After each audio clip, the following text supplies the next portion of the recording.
En réalité, lorsque on pose la problématique du foncier, on se rend compte qu'il y a souci, il y a une inquiétude. Et c'est face à cette inquiétude-là que l'ONG CDD a trouvé qu'il faudrait exploiter le nouveau code foncier qui est très innovant dans la gestion des litiges en matière foncière. Et ces innovations, c'est que depuis 2018, ce nouveau code a été bien voté, je dis bien, avec beaucoup d'innovations, qui permet d'abord aux chefs traditionnels de connaître obligatoirement, ils ont dit obligatoirement, en premier lieu, lorsque un conflit est ouvert. Et ce code également dit que les chefs traditionnels doivent faire la conciliation. Mais également, dans la gestion pacifique des conflits fonciers, la prévention est encore utile. Et le nouveau code dans ses innovations, ce nouveau code de 2018, bien sûr voté à l'Assemblée, qui n'a pas été vulgarisé, CDD maintenant choisit cette occasion-là pour en parler de ces innovations contenues dans le nouveau code, qui même attribue une belle part aux communes et aux mairies de pouvoir contribuer efficacement au recensement des terres rurales.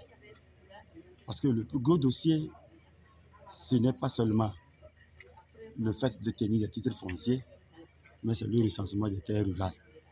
Et les mairies sont bien concernées. Mais la difficulté est laquelle?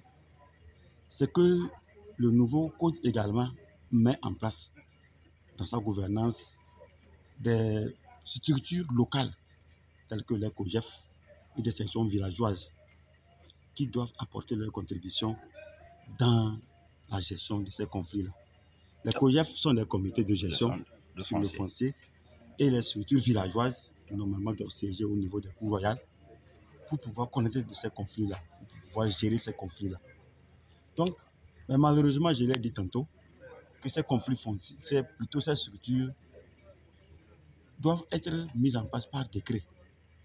Mais ça fait 5 ans, je dis bien ça fait 5 ans, les décrets d'application ne sont pas encore mis en place. C'est très alarmant et CDD n'a pas voulu que ces conflits fonciers qui sont récurrents dans la région des Savanes et qui même conduisent les populations vers la pauvreté, parce que c'est les juges qui sont souvent connus, et nous savons, nos parents, lorsqu'un conflit est ouvert au tribunal, ça demande énormément de l'argent. Ce n'est pas seulement pour l'enrôlement des dossiers, mais le plus souvent, il y a des intermédiaires qui en profitent effectivement de la naïveté de nos parents et qui se sucrent à merveille sur le dos de nos parents. Et même parfois, le plus souvent, ils tiennent des décisions de justice rendues en bonne et due forme. Mais pour maintenant, la mise en exécution de cette décision de justice, il y a toujours des difficultés.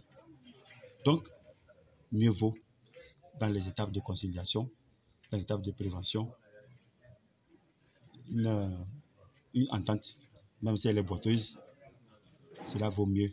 Chez le chef de canton, bien sûr, ou chez les chefs traditionnels, ou chez les parents, ou des autres organes qui sont habilités, ces négociations, même si boiteuses, valent mieux que les bonnes décisions de justice que nos parents tiennent et dont l'exécution est souvent difficile.